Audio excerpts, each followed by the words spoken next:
మార్చి నెల మాస ఫలాల్లో భాగంగా మరి 12వది మీనరాశి.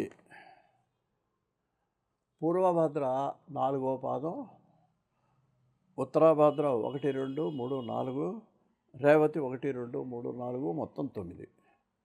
ఈ నెల ఈ రాశి వారికి ఆరోగ్యం అంత బాగుండదండి. జాగ్రత్త వహించాలి. ఆరోగ్య విషయంలో ఈ రాశి వాళ్ళు జాగ్రత్త వహించాలి. అంతేకాదు మనశ్శాంతి కూడా లోపిస్తుంది. అంతే కదండి. ఆరోగ్యం, ఆర్థికం ఈ రెండు లేకపోతే మనశ్శాంతి ఉండదు మనిషికి. అందువల్ల మీకు మనశ్శాంతి కూడా కొంచెం లోపిస్తుంది. మీ భగవదారాధన మానవద్దు. అంతేకాదు మీకు ఊహించని సమస్యలు ఎదురవుతాయండి. అనుకోకుండా కొత్త సమస్యలు వస్తాయి మీకు తలకాయ నొప్పి. అందువల్ల మీరు చాలా సహనం వహించాలి. మీకు చేసే పనుల్లో రొటీన్ వర్క్లో కూడా మీకు ఆటంకాలు ఏర్పడేటువంటి అవకాశం ఈ నెలలో మీకు కనిపిస్తున్నదండి. మీరు పాపం ఎంతో కష్టపడతారు, ఎన్నో ఆలోచనలు చేస్తారు. అది చేద్దాం, ఇది చేద్దాం, ఏదో కుటుంబానికి మేలు చేద్దాం అనుకుంటారు. ఆలోచనలే తప్ప ఫలితం శూన్యంగా ఉంటుందండి ఈ నెల. అంతా ఆలోచన చేస్తారు. క్రియ రూపంలోకి వచ్చేటప్పటికి అది అవ్వదు, అది సాగదు, ఆ పని అవ్వదు. అటువంటి పరిస్థితి ఈ నెలలో మీకు కనిపిస్తున్నది. కాబట్టి మీరు నిరుత్సాహపడద్దు, దైవాన్ని స్మరించుకోండి. మీ ఇబ్బందులన్నీ క్రమంగా నెలాఖరికి వచ్చేటప్పటికి అన్నీ సమస్యలన్నీ పరిష్కారం అవుతాయి. కొంచెం సహనం వహించడం మంచిది. అయితే ఈ సందర్భంలో మీరు ఏదైనా గృహోపకరణాలు కానీ, నూతన వస్తువులు కానీ కొనే అవకాశం ఈ నెలలో కనిపిస్తున్నది. అయ్యా, నూతన గృహం కోసం చేసే ప్రయత్నాలు మీకు ఫలిస్తాయి. ఇల్లు కట్టుకోవడానికో, స్థలం కొనడానికో, అపార్ట్మెంట్ కొనడానికో ఏదైనా ప్రయత్నం చేస్తే అవి మాత్రం ఈ నెలలో మీకు సక్సెస్ అయ్యే అవకాశం కనిపిస్తున్నాయి. ముఖ్యంగా వస్త్ర వ్యాపారులకి ఇది అనుకూలమైన కాలంగా ఈ రాశి వాళ్ళకి చెప్పుకోవచ్చు. విద్యార్థులు పరీక్షలు బాగా రాస్తారు. జ్ఞాపక శక్తి వలన వాళ్ళు ర్యాంకులు కూడా పొందుతారు.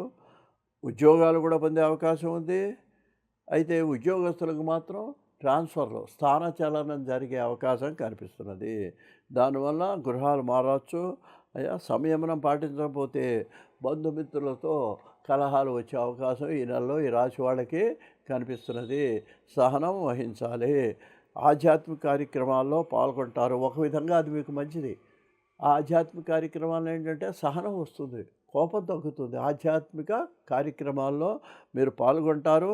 పాల్గొనటమే కాదండి, పాల్గొనటానికి ప్రయత్నం చేయటం కూడా ఈ రాశి వాళ్ళకి మంచిది. అనుకున్న పనులు కొన్ని దైవానుగ్రహం వల్ల నెమ్మదిగా నెల చివరకు వచ్చేటప్పటికి కొంచెం సమయం పడుతుంది, కానీ మొత్తం మీద పూర్తవుతాయి. ఏం కంగారు పడాల్సిన పని లేదు. ఇష్టదేవతారాధన మానవద్దు. మీకు అనుకోకుండా మీ మిత్రుల యొక్క సహకారం మీకు లభిస్తుంది ఈ నెలలో. దానివల్ల మీరు కొంచెం ఉపశమనం పొందుతారు. విద్యార్థులు కానీ, పెద్దవాళ్ళు కానీ విదేశీ ప్రయత్నాలు ఏదైనా చేసినట్లయితే ఇతర దేశాలు అది మీకు ఫలించే అవకాశం కూడా ఈ నెలలో మీకు మరి కనిపిస్తున్నది. మొత్తం మీద చూసుకుంటే కొంచెం జాగ్రత్తగానే ఉండాలి ఈ రాశి వాళ్ళు ఈ నెలలో. అన్నిటికంటే ముఖ్యమైనది ఏంటంటే ఇటువంటి కష్టాల నుంచి ఇబ్బందులు పడకుండా ఉండాలంటేనండి ఈ నెలలో మీరు ఆంజనేయ ఆరాధన చేయటం, ఆంజనేయ స్తోత్రాలు చదువుకోవటం మీకు శ్రేయస్కరము అని మనవి చేస్తూ స్వస్తి.